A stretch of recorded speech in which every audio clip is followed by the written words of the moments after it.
سلام. مهمترین خبرهای رادیوی آزادی را از روز پنجشنبه 16 اکتبر من خیرامان بقازاده تقدیم میکنم.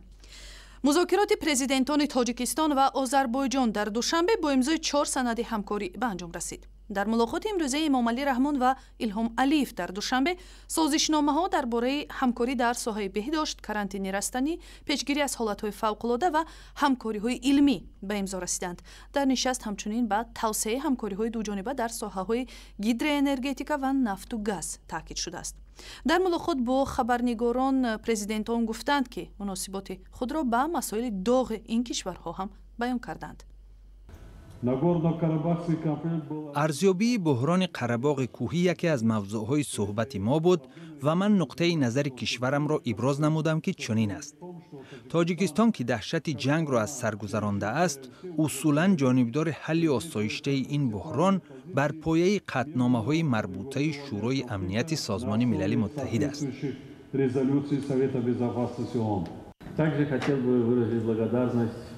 میخواهم به تاجیکستان به خاطر موقع پرینسیپیالی این کشور در مسئله بحران قره‌باغ کوهی منتداری ابراز نمایم.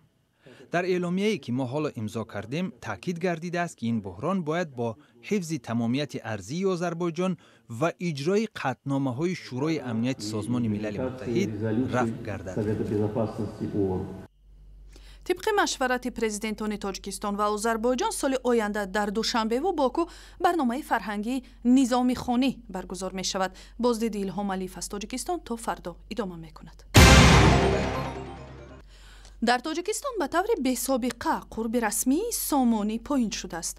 تا به حال قرب رسمی سامانی در برابر دلار از 4 سامانی و 80-90 درم بالا نرفته بود، اما این صبح قرب دلار یک باره بالا رفت و برای هر 100 دلار تا 518-520 سامانی رسید.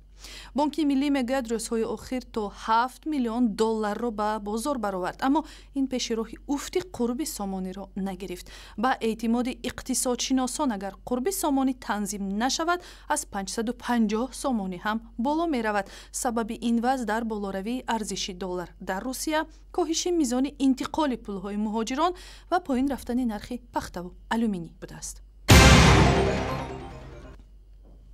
مقامات مسکو مؤسسه مشهور منعقدی حکومت روسیه تئاتر دوک را از ساختمان اجاره‌اش بی‌نصیب کردند. ماموریت تئاتر میگویند که قرارداد اجاره این تئاتر که از جمله زندگی سنگین مهاجران تاجیک را در روسیه با شرکت خود مهاجران به صحنه گذاشته است، باید آخر دکبر به انجام میرسید. میخائیل اوگاروف رهبری بدیعی این تئاتر میگوید بعد 12 سال اجاره بسته شدنی درهای تئاتر تنها دلیل سیاسی داشته میتواند. Причины – это единственный негосударственный театр, который позволяет себе политические спектакли, высказывания, акции. И это, конечно, не может нравиться. تئاتر دوک را در مسکو با نمایشنامه‌های جسورش در موضوع کشتار حقوقشناس ماگنیتسکی، تصرف کریم از جانب روسیه، سرگذشت‌های پلیس مخفی در اوکراین میشناسند. نمایشنامه اکین اپرا با شرکت مهاجران تاجیک برنده جایزه تئاتری زلاتای ماسکا شده است. در دوشنبه احتمالاً این نمایشنامه را ندیدند، ولی دوستداران تئاتر و به خصوص سینما می توانند این شب و روز با فیلم های شرکت‌دار سینما بزم دیدار شناس شوند. در آزمون امساله که از 16 تا 20 اکتبر دوام می کند، حدود 70 فیلم از تاجیکستان، افغانستان، قزاقستان، قرقیزستان، روسیه، آذربایجان، ایران و ارمنستان به نمایش گذاشته می شوند. سینما بزم دیدار 2014 4 جایزه اصلی و 1 جایزه تماشابین دارد.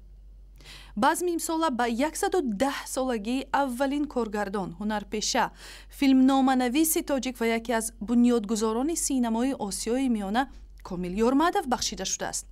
به این مناسبت مسئولان فستیوال برنامه مخصوصی را بخشیده به بزرگداشت کامیل یورمدوف به نقشه گرفتند و نمایش فیلم مستند کارگردان تاجیک سفربک صالح با نام کامیل یکی از بخش‌های این برنامه است.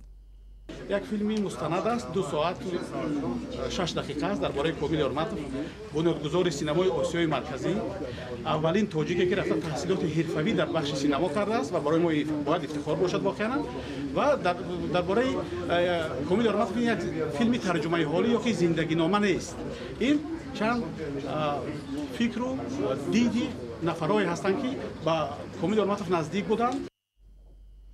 خبرهای بیشتر از جشنواره دیدار و هم دیگر حادثه ها در سایت اینترنتی رادیوی آزادی، شبکه‌های اجتماعی فیسبوک، توییتر، یوتیوب و هم ضمیمه رادیوی آزادی برای تلفن همراه شما.